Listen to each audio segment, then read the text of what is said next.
Sowa Story murakaza neza iwabo w'amateka n'ibigezweho. Kayini ariwe Gahini, geography igaragaza yuko Kayini ariwe Gahini yabahehe, apfira hehe, umugore wiwe yamukuye hehe, abana biwe ni bande, kuki Gahini ariwe Kayini yishe Abeli, amateka ya Gahini nayahe. Siyansi iyobokamana n'amateka bigaragaza yuko Gahini yabahehe. Reka tubisigure ibi n'ibindi kubirabana n'amateka ya Gahini. Ngusabe ubanze ukore subscribe nyimba utarayikora mu gufyonda akajambo kanditseko sabone. Sowa Story murakaza neza.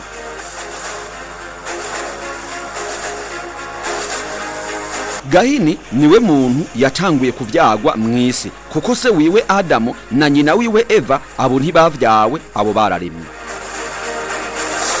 Canke se Kayini niwe muhungu yagize kabiri mwisi, kubera ko se wiwe Adamu niwe muhungu wa mbere yabaye mwisi, maze amaze gushika mwisi abana n'umukenyezi wiwe Eva nk'umugabo n'umugore, ndetse ubwo amutera inda ayivyaramwe umuhungu w'ifura, uwo muhungu amwita Gahini. Ubwo rero Gahini aba agize umuhungu agira kabiri ngaha muri inosi. Uyu Gahini rero akaba yari umurimyi. Gahini ariwe Kayini yaba ahitwa Inodi, geography igaragaza yuko aho Inodi ubungubu ari mu gihugu ca Libani. Uyu rero Gahini ariwe Kayini niwe yatanguye kugangahura, kuryoza, kugandagura, kwica umuntu mwisi. Niwe muntu yabitanguje ku ncuro ya mbere, arica agandagura murumunawe uwo bita Abeli. Twaza gusobanura ingene byagenze. Ubusabe ubanze kuri subscribe nyimba utarayikora, hanyuma twikomereza. Ibi bitabo by'amateka nk'icitwa Kristo suri Ambiyai c'uwitwa Abirifida kivuga ko Adamu yavyara amahasa, umuhungu n'umukobwa kuri buri ruvyaro avyaye, maze kugira ngo abantu bagwire mwisi, ngo Imana yabariye Adamu iti barira umuhungu wawe w'ifura Gahini hamwe n'uwo ku ruvyaro rugira kabiri Abeli, abo ngabo bashobore kurongora. Maze kubera yuko havuka amahasa, Imana icibwira Adamu ati barira uyo Gahini atore uwavukanye na Abeli, maze Abeli nawe atore uwavukanye na Gahini. Ubwo rero iki gitabo kibandanya kigaragaza neza yuko uyu mukobwa yavukana n'uyu Abeli ntabwo yari afise ubwiza, ahubwo ngo mu maso yari afise n'ibintu by'ibiherehere. Ubwo rero Gahini amaze kumwihweza muri za mvugo zimenyerewe, akabona uyu mukobwa yavukanye na Gahini bambe na Abeli ntabwo ari ibebi, ntabwo ari idemu, ntabwo ari ryakugwa, ntabwo ari icomanzi, ntabwo ari ikizubazuba. Yarababaye acabwira se wiwe ati ntabwo vyokunda yuko uyu murumuna wanje Abeli ashobora gutora ibebi, umukobwa mwiza nk'uyu jewe twavukanye, nanje ngatora umukobwa w'urukushi w'uruherehere mu maso nk'uwo byavukanye. Hata ahubwo natora uwo bavukanye, nanje ntora uwo twavukanye. Ubwo Adamu amaze kuvyumva byaramucanze, aca abwira abo bahungu biwe ati mwabahungu banje mwe rero genda mutange ikimazi ku Mana, ko mwese mushaka umukobwa umwe, genda mutange ikimazi, maze uw'Imana iza kwakirira ikimazi niwe azoca atora uyu mukobwa mwiza muriko murashaka mwese, uyu yavukanye nawe we Gahini. Ubwo ntivyatevye nkuko iki gitabo kibandanya kibisobanura, baci bagenda gutanga ikimazi.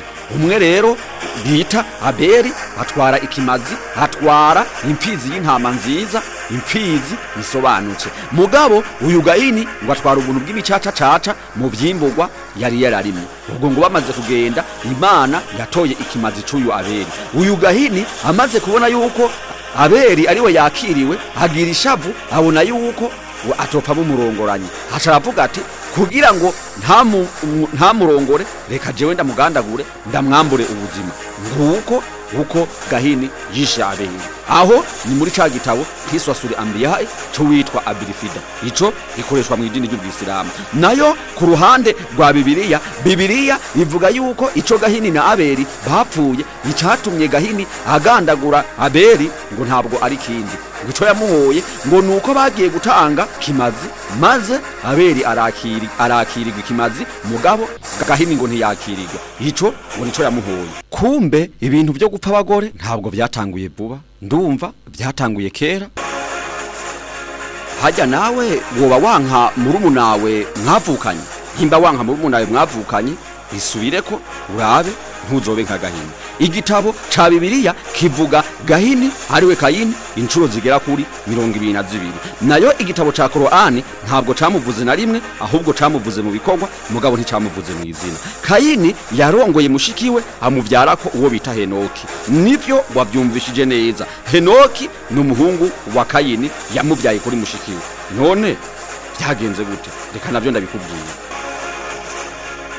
Kubera yuko atawundi muryango n'umwe wari uhari mw'isi usivye umuryango wa Adamu na Eva bonyene, ubwo nkuko nabivuze Imana yabwiye Adamu yuko buri muhungu agomba gutora umugore bakavyara bakarondoka, ibyaje gutuma Abeli abivana mu rupfu. Ubwo rero uyu Gahini nawe mu nyuma yaruye gutora mushikiwe kuko nta bundi buhinga byari kugenda. Amaze kumutora ubwo rero yaramuvyaye ko mu bana bavyaranye uwo bita Henoki. Aba bose nabuzukuru ba Kayini. Abahe umviriza Itanguriro ikigabane ca 4 ku murongo wa 17 haravuga hati maze Kayini abana n'umugore wiwe asama inda avyara Henoki, yubaka igisagara acita Henoki, acitiranije n'umwana wiwe Henoki, avyara Iradi. Henoki avyara Iradi, Iradi avyara Mehuyayeli, Mehuyayeli avyara Metushayeli, Metushayeli avyara Lameki.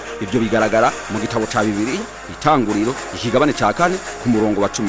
Nivyo wavyumvishije neza. Aba yabavyaye kuri mushikiwe kubera yuko nta wundi muryango wari uhari yari kuza gukuramwo umugore usivye umuryango wa Adamu, nawe akaba ari we yavuka mu nyina.